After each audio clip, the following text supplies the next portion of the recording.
Existem muitas formas de estudar a Bíblia.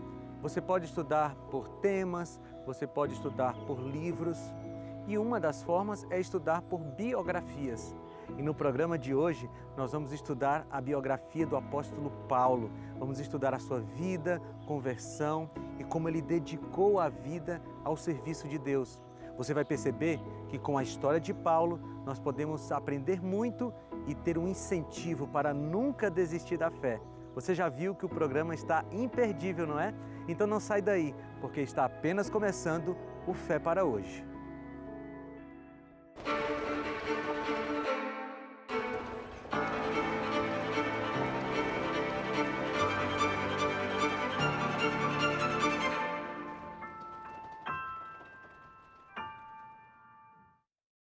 Chegou a hora de eu te oferecer um presente.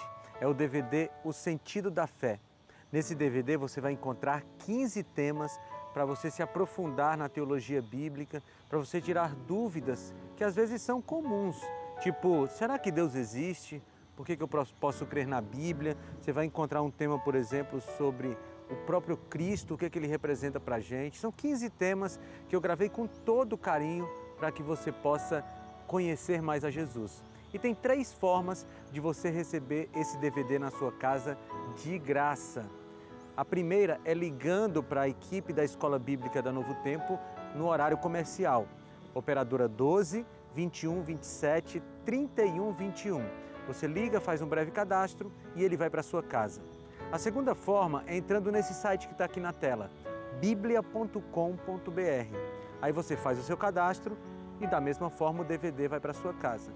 Ou aponta a câmera do seu celular para esse QR Code que está aqui na tela. Vai abrir um link, você clica nele, faz o seu cadastro e o DVD vai chegar na sua casa, sem custos. É um presente da Novo Tempo para você. E quem financia esse DVD são os Anjos da Esperança, a quem a gente já agradece. Pede teu DVD, eu quero enviar para você.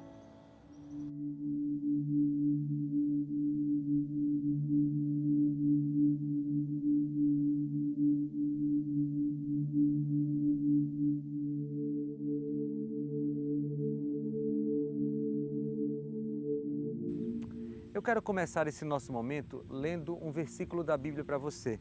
Está aqui em Atos capítulo 7, versículo 58, que diz assim: arrastaram-no para fora da cidade e começaram a apedrejá-lo.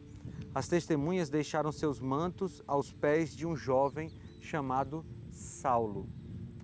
Você sabe que algumas vezes o improvável acontece, não é? O time mais fraco ganha do mais forte.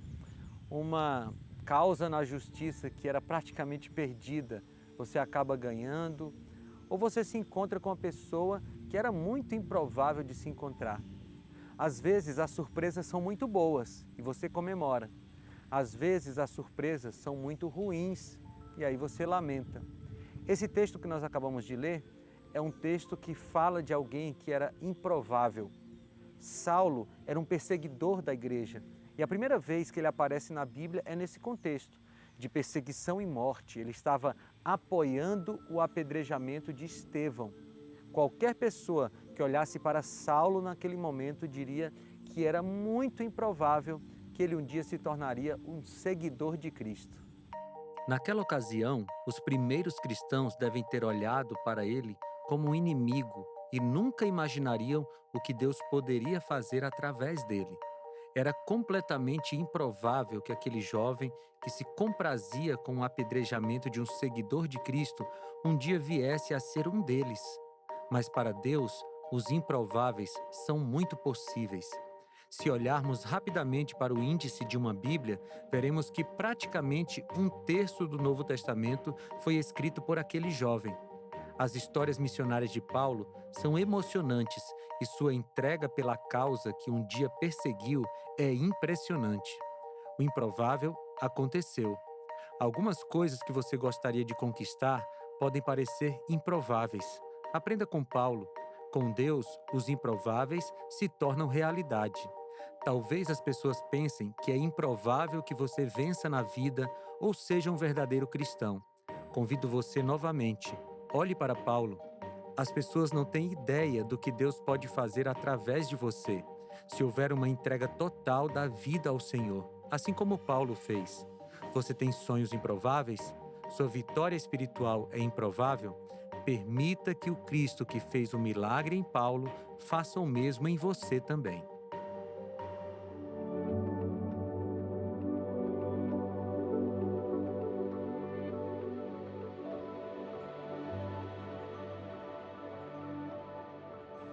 Volta comigo para o livro de Atos, no capítulo 7. Vamos ler agora o último versículo que diz assim: Então caiu de joelhos e bradou: Senhor, não os consideres culpados deste pecado. E tendo dito isso, adormeceu. Agora o versículo 1 do capítulo 8. E Saulo estava ali, consentindo na morte de Estevão. É interessante o que Estevão falou quando estava perto de morrer. Ele foi contracultural, porque o natural seria que ele estivesse com muita raiva daqueles que estavam tentando apedrejá-lo. Mas pelo contrário, ele orou por eles e pediu que Deus não colocasse a culpa sobre aqueles homens. O que Estevão falou é muito parecido com o que o próprio Jesus falou aqui em Mateus capítulo 5, versículos 43 e 44, que diz o seguinte: Vocês ouviram o que foi dito? Ame o seu próximo e odeie o seu inimigo. Mas eu digo, amem os seus inimigos e orem por aqueles que os perseguem. O nosso querido Estevão, o primeiro mártir do cristianismo, seguiu à risca os ensinamentos de Cristo. Paulo deve ter ficado muito impressionado com a atitude de Estevão. Isso marcou tanto a vida do apóstolo que anos depois ele reproduziu o pensamento de Cristo e a atitude de Estevão na carta aos Romanos. Ele escreveu: Amados, nunca procurem vingar-se, mas deixem com Deus a ira. Pois está escrito: Minha é a vingança, eu retribuirei, diz o Senhor. Pelo contrário, se o teu inimigo tiver fome, dê-lhe de comer. Se tiver sede, dê-lhe de beber. Fazendo isso, você amontoará brasas vivas sobre a cabeça dele. Não se deixem vencer pelo mal, mas vençam o mal com o bem. Romanos 12, 18 a 21. Não erraremos se dissermos que essa pessoa que escreveu aos Romanos é outro Paulo, completamente diferente daquele que queria ferir os inimigos. O Evangelho de Cristo revolucionou a vida dele, porque o Evangelho é revolucionário. O teólogo F.F. Bruce escreveu: Quando ele, Cristo, solicitou aos filhos do reino que cultivassem justiça e misericórdia, pobreza e mansidão, pureza de coração e paz com as pessoas, quando os ensinou a oferecer a outra face, andar a segunda milha e revidar aos inimigos fazendo-lhes o bem, quando insistiu em que a vontade de Deus era feita de modo completo na execução de atos de amor, ele virou as regras aceitas de pernas para o ar e colocou uma ameaça mais mortal ao alicerce do poder imperial do que se oferecesse resistência armada. Da mesma forma que Jesus revolucionou a vida de Paulo, de Estevão e de tantas outras pessoas, ele pode e quer revolucionar a sua também, mas você precisa permitir.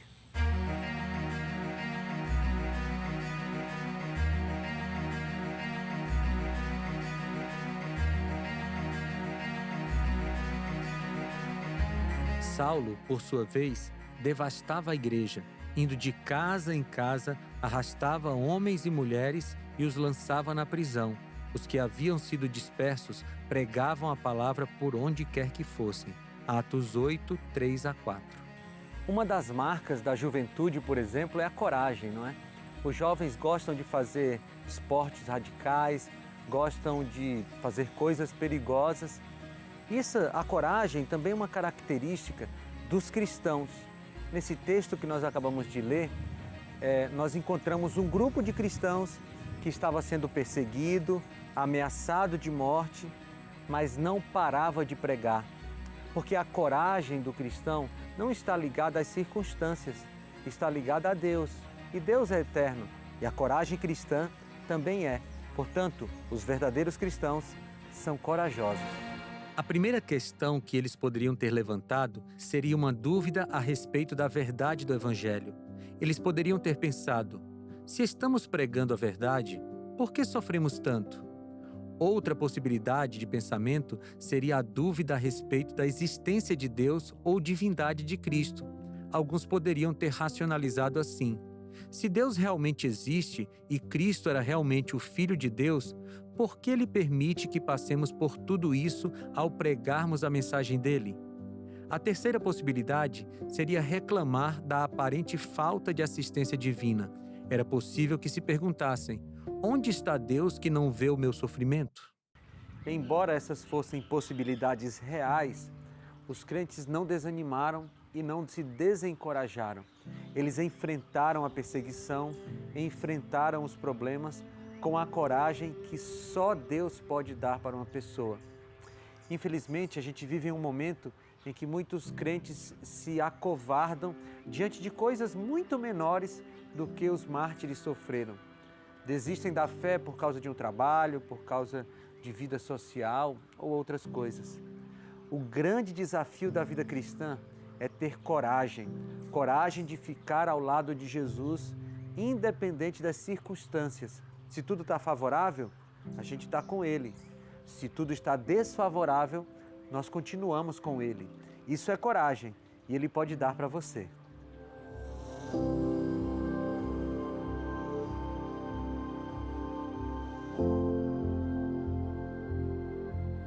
Pois vocês são salvos pela graça, por meio da fé. E isso não vem de vocês, é dom de Deus, não por obras, para que ninguém se glorie. Efésios 2, 8 e 9. A história de conversão de Paulo é espetacular. Ela é uma demonstração clara da graça de Deus. É lógico que Paulo não inaugurou a graça de Deus. Desde o Antigo Testamento, nós já vimos a graça de Deus atuando em muitas pessoas e em muitas situações. Jesus apenas deixou mais clara essa graça com seu ministério aqui na terra. E ele nos deu muitos exemplos dessa graça. Um deles é a parábola da vinha, lá em Mateus capítulo 20. Nessa parábola, um senhor contratou trabalhadores para sua vinha e combinou o valor de 1 denário para o dia de trabalho.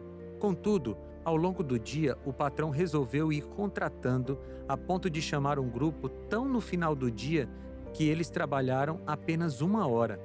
Quando todos foram chamados para o acerto de contas, receberam o mesmo valor. A Bíblia descreve a revolta dos primeiros trabalhadores da seguinte forma: quando vieram os que tinham sido contratados primeiro, esperavam receber mais, mas cada um deles também recebeu 1 denário. Quando receberam, começaram a se queixar do proprietário da vinha, dizendo-lhe: estes homens contratados por último trabalharam apenas 1 hora, e o Senhor os igualou a nós, que suportamos o peso do trabalho e o calor do dia. Mateus 20, 10 a 12. A parábola não quer ensinar sobre finanças, mas sobre a graça de Deus, e não existe uma parte menor da graça de Deus. Existia uma moeda no valor de 1/12 de 1 denário, como comenta T.W. Mason. Chama-se podion. Mas não existe algo como uma 1/12 parte do amor de Deus. Paulo compreendia bem isso.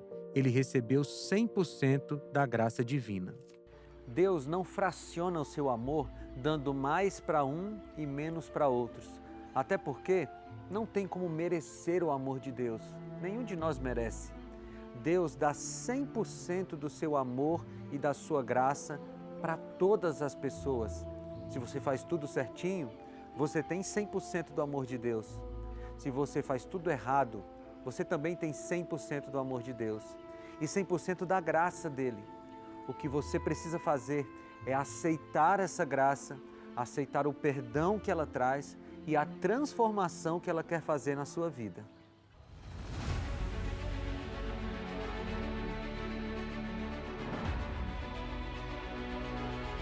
Em sua viagem, quando se aproximava de Damasco, de repente brilhou ao seu redor uma luz vinda do céu. Ele caiu por terra e ouviu uma voz que lhe dizia: Saulo, Saulo, por que você me persegue? Atos 9, 3 e 4. O dicionário define conversão como mudança de direção, mudança de rumo. Foi exatamente isso que aconteceu com Paulo quando ele estava indo para Damasco. Lá em Atos capítulo 9, diz que ele ia respirando perseguição, respirando morte. Ele queria prender os seguidores de Cristo, talvez torturá-los e, quem sabe, matá-los. Era assim que Paulo ia em direção a Damasco. No caminho, Saulo não pensava em retroceder ou em mudar de propósito. O que ele queria era chegar o mais rápido possível em Damasco para começar a caçar todos aqueles que professassem seguir Jesus, o Cristo. Contudo, Saulo não esperava que aquela viagem terminasse completamente diferente do propósito inicial. Em Jerusalém, os líderes religiosos judeus estavam esperando que Saulo voltasse logo com um grupo de seguidores de Cristo sob sua posse, para que eles fossem castigados. Mas, para a surpresa de todos, Saulo só voltaria para Jerusalém algum tempo depois, não conduzindo discípulos de Cristo, mas sendo um dos discípulos de Cristo. O que aconteceu naquele dia na estrada de Damasco é descrito pelo próprio Paulo como o momento em que ele foi alcançado por Cristo Jesus, Filipenses 3,12. Foi um encontro curto, mas que mudou completamente o rumo da vida do apóstolo. O fato de ver a Cristo foi tão marcante que alguns anos depois, quando o seu apostolado foi questionado, ele perguntou: "Não vi Jesus, o nosso Senhor?" 1 Coríntios 9:1. A conversão de Paulo é uma das maiores provas de que Cristo ressuscitou e é Deus em forma de homem, pois somente essas condições explicariam o que ocorreu com o apóstolo. Quando Paulo encontrou com Jesus, quando ele contemplou a Cristo, a vida dele mudou completamente. Ele realmente foi convertido. Aquele que era perseguidor passou a ser um pregador da mensagem que ele perseguia. E é exatamente isso que Deus quer fazer conosco. Ele quer converter a nossa vida. Se nós estivermos indo para um caminho mau, para um caminho de perdição, Ele quer mudar o nosso rumo. Mas para isso, a gente precisa contemplar a Jesus. E contemplando a Ele é que nós seremos transformados. Não existe conversão sem Cristo. Então Ananias foi, entrou na casa, impôs as mãos sobre Saulo e disse: "Irmão Saulo, o Senhor Jesus, que lhe apareceu no caminho por onde você vinha, enviou-me para que você volte a ver e seja cheio do Espírito Santo." Atos 9:17. Não é regra, mas quando um bebê chega em uma casa, geralmente o irmão mais velho regride um pouco, começa a se comportar mais parecido com o bebê para chamar a atenção. Geralmente isso não dura muito. Logo o irmão mais velho cria um amor pelo mais novo e passa a ser um protetor. Paulo, embora fosse um adulto muito conhecedor das Escrituras, ainda era um bebê espiritual e ele foi acolhido na comunidade dos cristãos para que fosse cuidado. Ananias, embora inicialmente tenha ficado com medo de se aproximar de Paulo, logo aceitou o desafio de Jesus e foi em direção a ele cuidar daquele bebezinho da fé. Possivelmente, a igreja de Damasco é fruto da dispersão dos crentes após a morte de Estevão. Eles não eram cristãos havia muito tempo, vieram do judaísmo e possivelmente de outras formas religiosas que existiam naquela cidade. Porém, mesmo sendo cristãos que estavam começando a caminhada, eles se comportaram como gente grande espiritual. Receberam um novo irmão sem exigências, sem listas de comportamento, mas sim com amor fraterno. A conversão de pecadores deve ser algo esperado pela igreja. É para isso que ela existe. Cada cristão deve estar pronto para receber seus irmãos mais novos de braços abertos na comunidade cristã. Devem também estar dispostos a comemorar os pequenos passos e não criticar as quedas, pois os novos ainda estão aprendendo a caminhar. Às vezes, quando uma pessoa se converte, vai carregar marcas da vida anterior por todo o restante da sua vida. Infelizmente, às vezes o pecado marca profundamente. Mas essas pessoas devem ser acolhidas na igreja e devem ser ajudadas a superar tudo o que for possível. A igreja de Damasco nos dá uma linda lição ao acolher Paulo e a ajudá-lo nesse ingresso na nova fé. Nós também devemos acolher as pessoas que se convertem a Jesus, ajudá-las na caminhada e mostrar que é possível ir mudando pouco a pouco se você estiver com Jesus.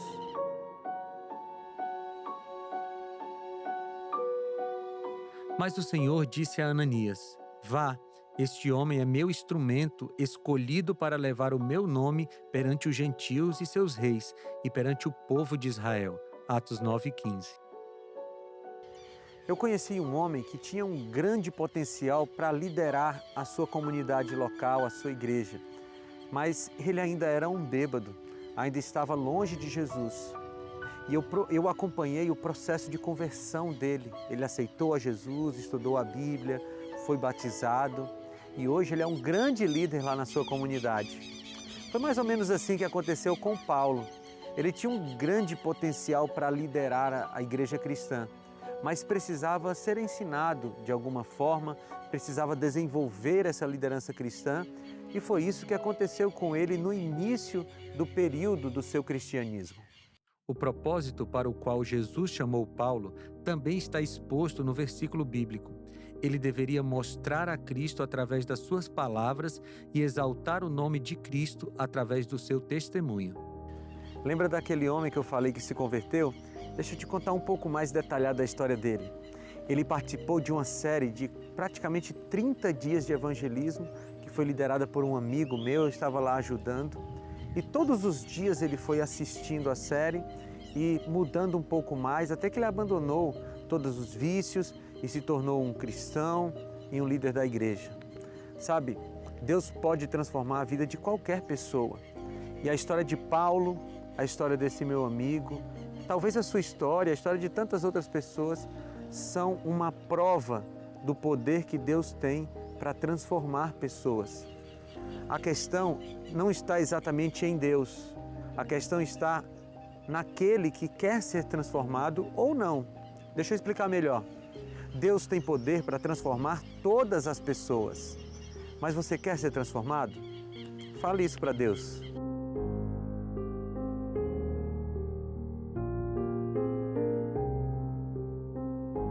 E eu lhe mostrarei quanto deve padecer pelo meu nome. Atos 9:16. Vivemos em um período da história no qual muitos líderes religiosos fazem promessas que não estão na Bíblia. Prometem prosperidade, saúde de ferro se você aceitar Jesus, dentre outras coisas. São promessas que nem Jesus fez, mas eles fazem para lotar as suas igrejas. Quando Jesus chamou o apóstolo Paulo, ele foi muito realista. Ele disse que Paulo iria sofrer por causa do trabalho. Eu acho lindo isso, porque Jesus não engana a gente. Ele não diz que a vida cristã vai ser um mar de rosas, mas ele promete que estará sempre conosco. E foi assim que aconteceu com Paulo. O sofrimento passou a ser as suas credenciais de apostolado. Quando ele precisou convencer os cristãos de Corinto sobre a validade do seu ministério, usou os sofrimentos como argumento. Ele disse: 5 vezes recebi dos judeus 39 açoites. 3 vezes fui golpeado com varas. 1 vez apedrejado. 3 vezes sofri naufrágio. Passei uma noite e um dia exposto à fúria do mar. Estive continuamente viajando de uma parte a outra. Enfrentei perigos nos rios, perigos de assaltantes, perigos dos meus compatriotas, perigos dos gentios, perigos na cidade, perigos no deserto, perigos no mar e perigos dos falsos irmãos. Trabalhei arduamente e muitas vezes fiquei sem dormir. Passei fome e sede e muitas vezes fiquei em jejum. Suportei frio e nudez. Além disso, enfrento diariamente a pressão interior, a saber, a minha preocupação com todas as igrejas, segundo aos Coríntios 11, 23 a 28. A vida de Paulo não se tornou mais fácil, porém se tornou mais frutífera e mais próxima daquilo que Deus esperava dele. O sofrer por Cristo não era um peso para Paulo, pelo contrário, era alegria. Aconselhando os cristãos de Filipos, ele disse: pois a vocês foi dado o privilégio de não apenas crer em Cristo, mas também de sofrer por Ele. Filipenses 1, 29. Como eu te falei, Deus não promete vida fácil para ninguém. O que Ele promete de verdade é a companhia dEle nos ajudando a vencer qualquer tipo de obstáculo que chegar na nossa vida. E, logicamente, A maior promessa dele é o seu retorno para transformar esse mundo, recriar esse mundo, transformar os seres humanos e aí sim, nós teremos uma vida perfeita. Até lá, teremos que lutar unidos a Ele.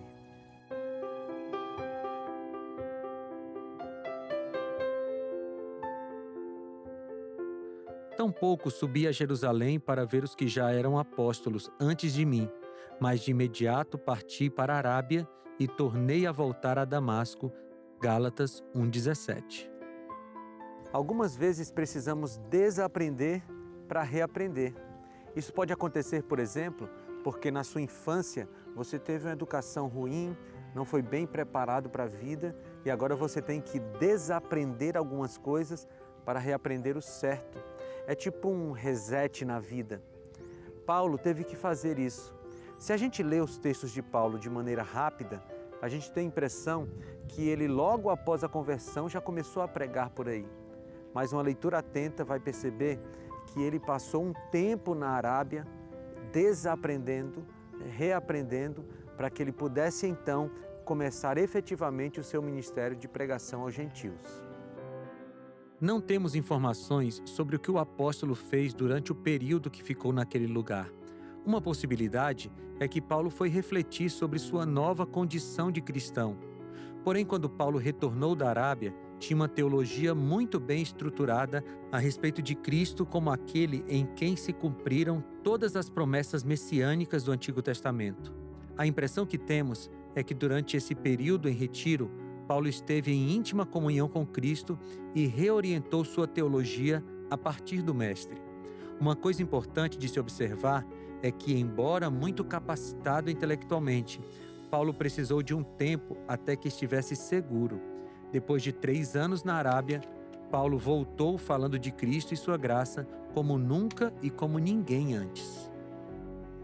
Assim como Paulo, tem muita coisa que a gente precisa desaprender e precisa reaprender. Mas o que nós precisamos aprender de mais urgente é de Jesus. Lembra que ele falou lá em Mateus capítulo 11, a partir do versículo 28, ele disse: aprendei de mim, que sou manso e humilde de coração. O que você precisa desaprender? O que você precisa reaprender para que você tenha uma experiência de conversão semelhante à de Paulo? Eu não sei o que é, mas o que eu sei é que o mesmo Cristo que deixou Paulo, que fez com que Paulo tivesse a vida transformada, ele pode fazer isso com você também. Então que tal agora abrir o coração a Ele, fazer uma oração, pedir que Ele venha resetar a sua vida para que você possa recomeçar ao lado dEle da maneira certa e indo para o lugar certo, para a vida eterna.